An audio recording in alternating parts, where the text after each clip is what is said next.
Okay, so the first mechanism we're going to look at is what's called SN2. Okay. So, what does this all stand for? The N in this stands for nucleophilic. The 2 tells us that this thing is second order. So we're talking about the kinetics of it. And the S just stands for substitution. Substitution. Okay? So SN2 is the name of the mechanism, and it tells us all these different things about the mechanism. It tells us that it involves a nucleophile, that it's a substitution reaction, and that it's second order in its kinetics. Okay? All right, so what does that look like?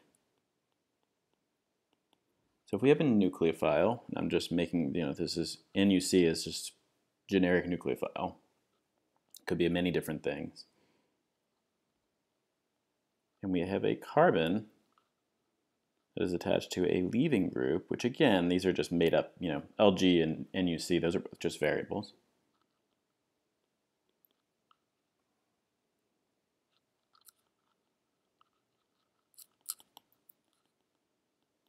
The mechanism for this is just the electrons on the nucleophile come in and they attack, we use that terminology, attack the carbon atom,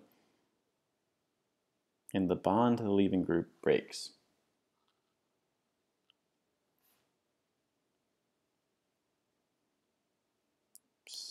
Oops, sorry about that.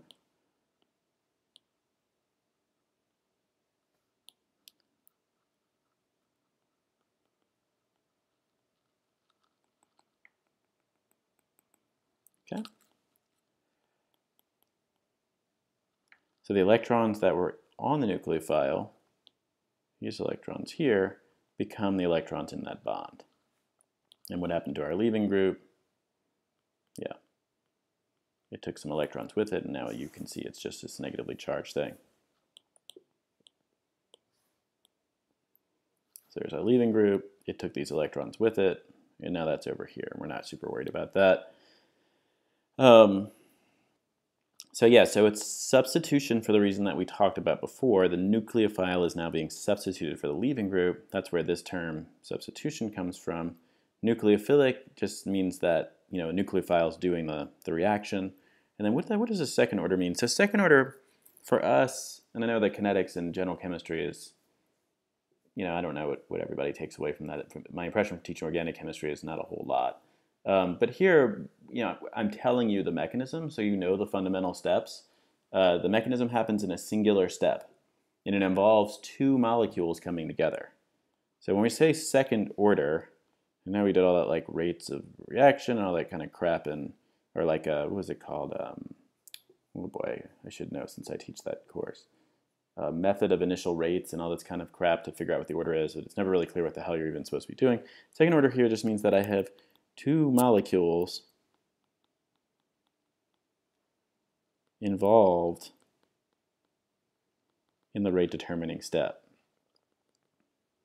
Now in this reaction, the rate determining step is the only step, right? So we don't have to worry about that for now. We'll see for another type of mechanism that we do kind of have to talk a little bit about that. But so all this really means though is that for the reaction or the fundamental step involved in the reaction mechanism that determines how fast the reaction goes, two molecules must collide for it to happen. That's what second order means. Okay, and we could write out a rate equation for that if we wanted to, which I'm assuming you don't, but I'll do it just to tie it back into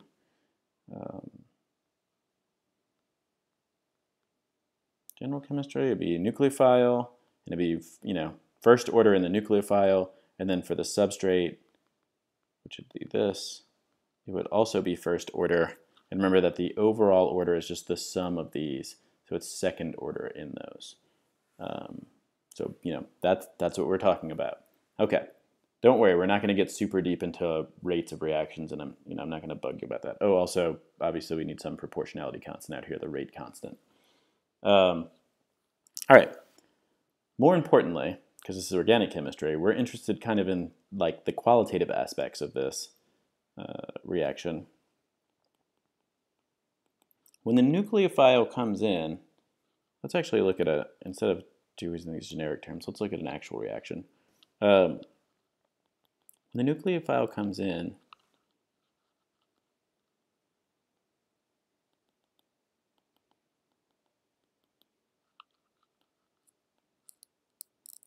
it always attacks from the backside. And for whatever reason, that has stuck as the name for this. We call this backside attack. So we would say that in an SN2 reaction, the nucleophile always does backside attack on the electrophile. That's how you might use that in a sentence. And the result is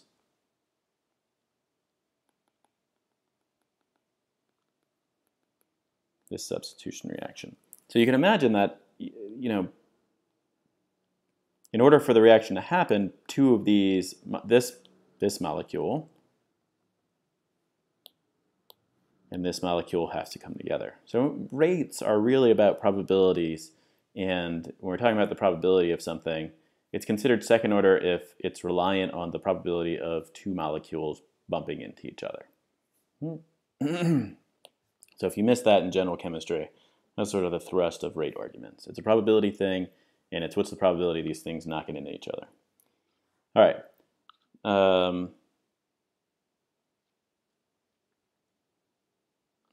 Yeah, we should probably go through this.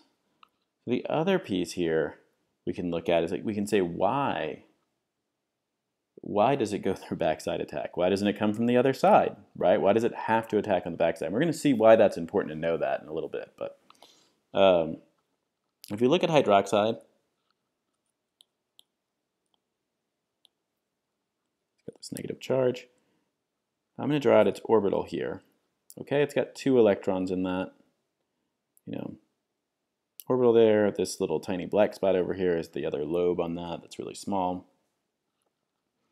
So this is the HOMO, the highest occupied molecular orbital. And in the highest occupied molecular orbital, they have these non-bonding electrons, this lone pair. Now when we look over at our electrophile, so this is what I'm going through right now is an analysis that you would do for most chemical reactions. You look at the HOMO, the highest occupied molecular orbital in one of the molecules that's reacting, or atoms that's reacting. The other, you want to look at the LUMO, or the lowest unoccupied molecular orbital.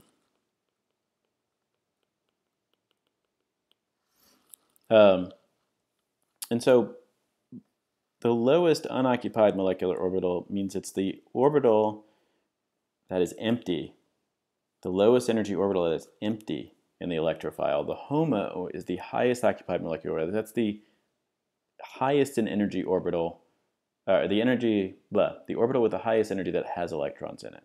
So you can think of it like this has high energy because of its electrons.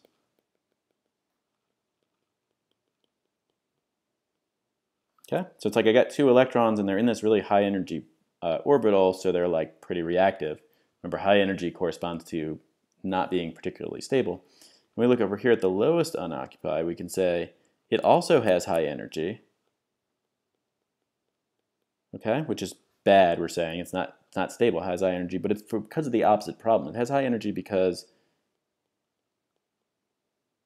it is missing 2 electrons. Okay, so the LUMO is reactive because it wants electrons, and the HOMO is reactive because it has electrons. So you can see how it would make sense for these 2 molecules to come together. If this one has high energy because it has electrons. Like you can almost think of it as it having too many electrons. It doesn't want to be saddled with as many electrons as it has. And the other molecule has high energy because it's missing electrons. It would really like to have electrons. Then you can understand why it's a good marriage, because the one with the electrons can give it to the one without the electrons, and they both lower their energy, right? Which is what this whole thing is all about, is trying to figure out how to lower energy. So that's what's driving bond formation. Is I have a HOMO that's high energy, I have a LUMO that's also high energy, but when I combine the HOMO and LUMO to get whatever the new molecular orbitals are, I now have a lower energy species overall. And that is sort of driving the thermodynamics behind this, sort of the quantum mechanical explanation of why that's happening. So what does the LUMO look like on this thing? This is sort of the important part. The LUMO is an antibonding orbital.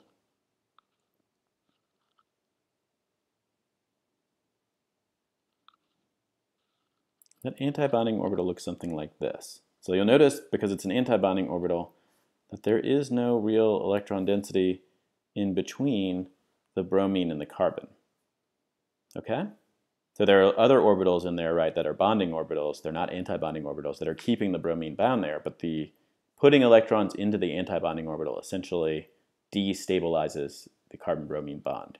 And that's exactly what we're going to do here. These electrons come in to that orbital. This orbital that's off the back, this antibonding orbital in general, is called the sigma star. It's the antibonding sigma orbital. And so the electrons that are inside the HOMO on hydroxide are now going to or really what it is the orbital that's here on the hydroxide is going to come into contact with this LUMO orbital that's over here on whatever our electrophile is, and they're going to combine together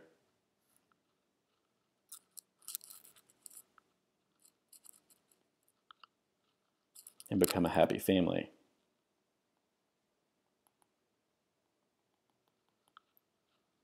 Okay, so now, because we formed a new species, the HOMO and LUMO are gone, and we have a whole new molecular orbital, and that molecular orbital is essentially the new sigma bond that's between the hydroxide, I'm going to draw it up here, and the CH3. Okay, so this orbital here is now whatever that bond was.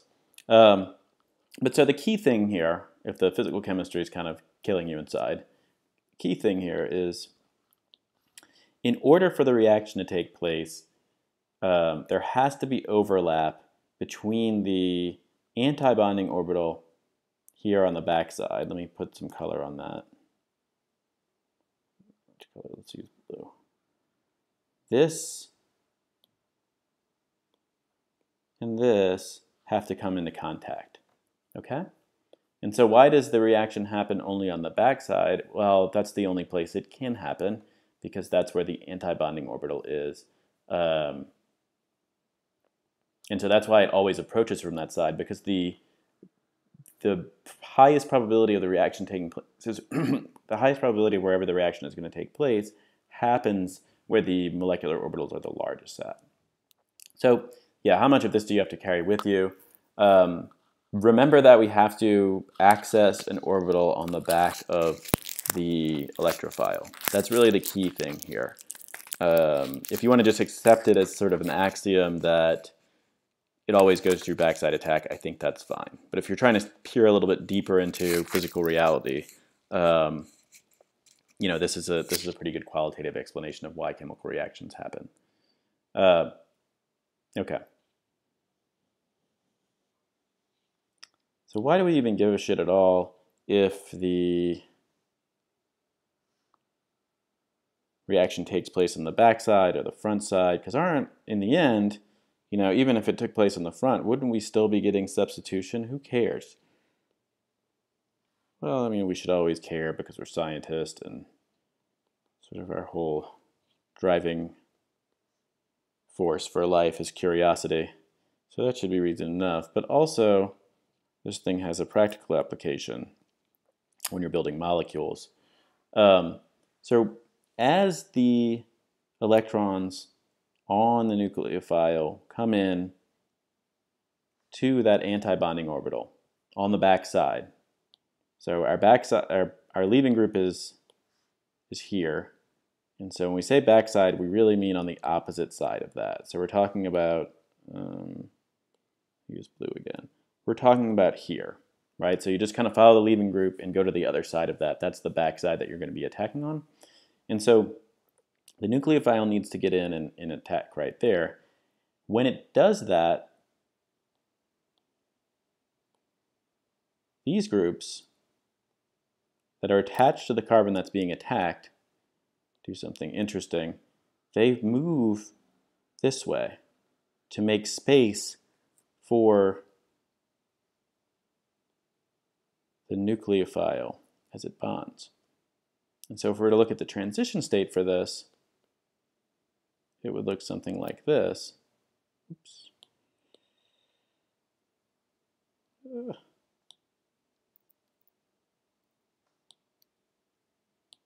It would look something like this.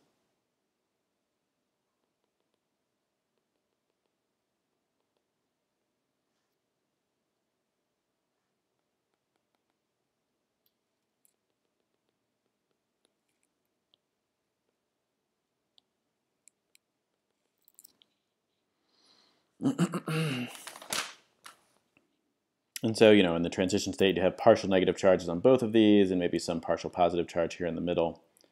But you'll note that the groups in orange here, they're sort of being pushed away, like an umbrella that's kind of turning inside out. Sometimes people will explain it that way.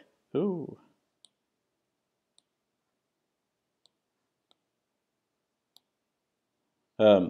So they're going to keep moving though. So this is the transition state, so this is not like an isolatable thing. It's got kind of like 5 bonds to carbon, so you can imagine why it's not very stable. But as that cyanide bond, the carbon-carbon bond between the cyanide and the electrophile forms, those groups are going to continue to move in the opposite direction. And so what we see now, so also, we've got our iodide over here. We're not super worried about that. But what we see now is, by coming in on what was the backside of this molecule, it displaces the leaving group, displaces this leaving group. In the process of doing so, these groups that are attached to the carbon have to move, and they sort of fold backwards. So you invert the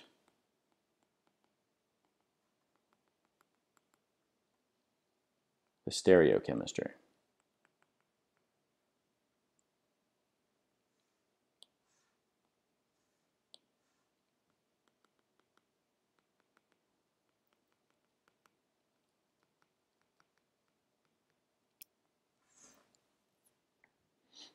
Okay.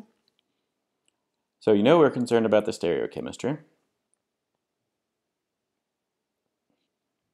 And we can take a look at that. Let's take a look at that. Yeah, if we look at let's look at our starting material in this situation.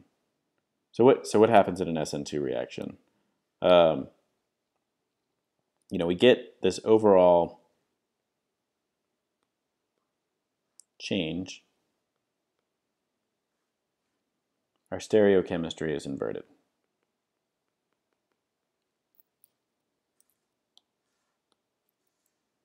And we're going to look at what the hell that even means.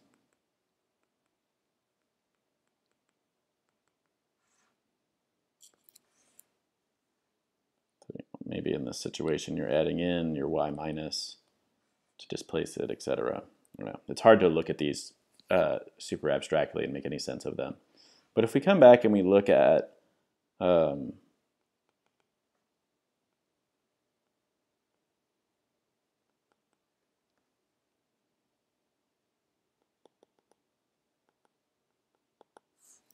this is our starting material, right? So this is where we started with. And then if we look at our product,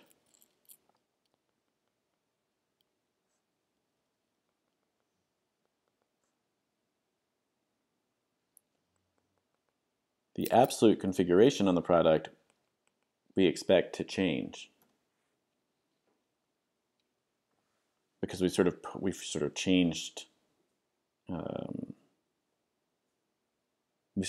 the relative orientation of those guys in 3D space. So let's look at it through the lens of R and S real quick. It doesn't always work out that R and S get inverted, but it generally does. So this is going to be our first priority, followed by this, followed by this.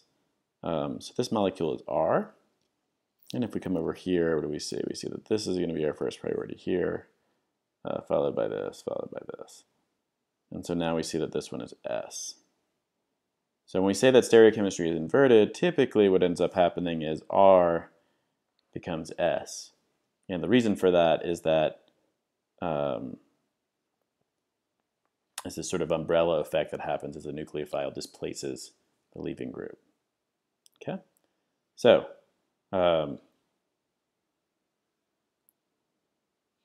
let's take a deeper look at this. What are factors that affect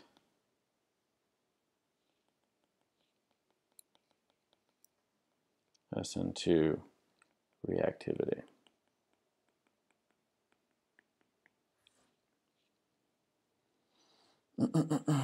Most important thing probably to look at is the substrate itself.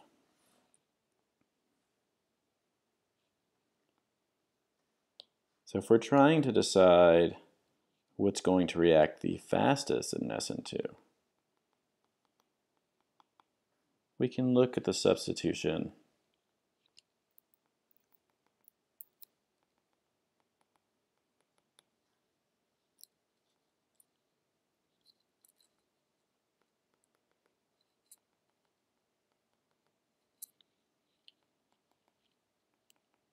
around the carbon atom that's attached to the leaving group. So where the reaction actually takes place, you know, the orbital and such that we're looking at is hanging off the back of this carbon atom. Okay, so, you know, here we have the methyl version, so like methyl iodide, but then here we have a primary, a secondary, and a tertiary carbon atom. Yeah, what are we going to expect in terms of their ability to react in SN2? Well, if we recall that in order for the reaction to happen, the nucleophile needs to be able to access this antibonding orbital, which we're not going to get, you know, we're going to lay off of that in general, but you can refer back to the earlier part of the video if you're confused about that. But there's this lobe, this molecular orbital that needs to be accessed by whatever our nucleophile is. So let's say my nucleophile is, I'm just going to use cyanide because we've used that one already. It needs to be able to get in there and actually overlap with that lobe.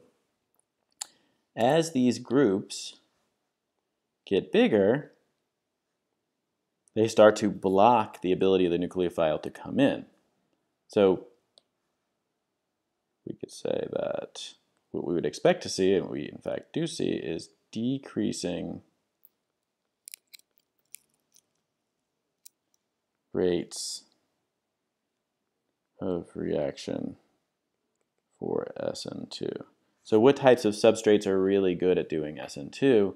Generally, it's going to be primary, followed by secondary, and you don't really see tertiary carbons ever going through SN2. Methyl also obviously will work. So the less sterically hindered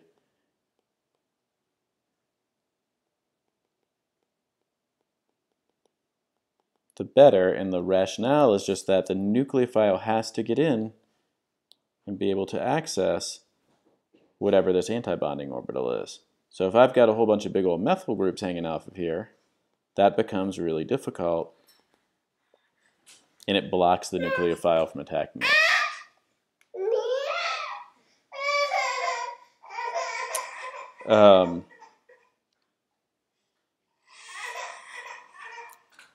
Sorry, I lost my train of thought because my son ran in here crying.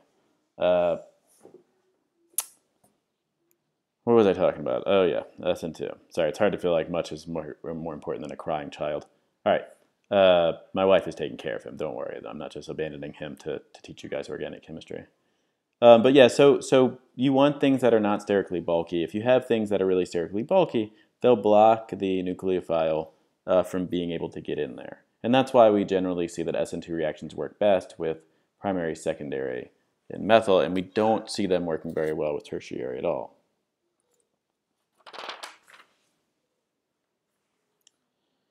Okay, let's call it on this video for SN2, and we'll go into SN1 on the next video. Ultimately, we're going to put all of this stuff together. We're going to learn 4 different mechanisms. We're going to put it all together, and you're going to be able to predict which mechanism is going to happen based on looking at the substrate identity, so saying things like is it primary or secondary, and looking at the nucleophile, and possibly also looking at the solvent.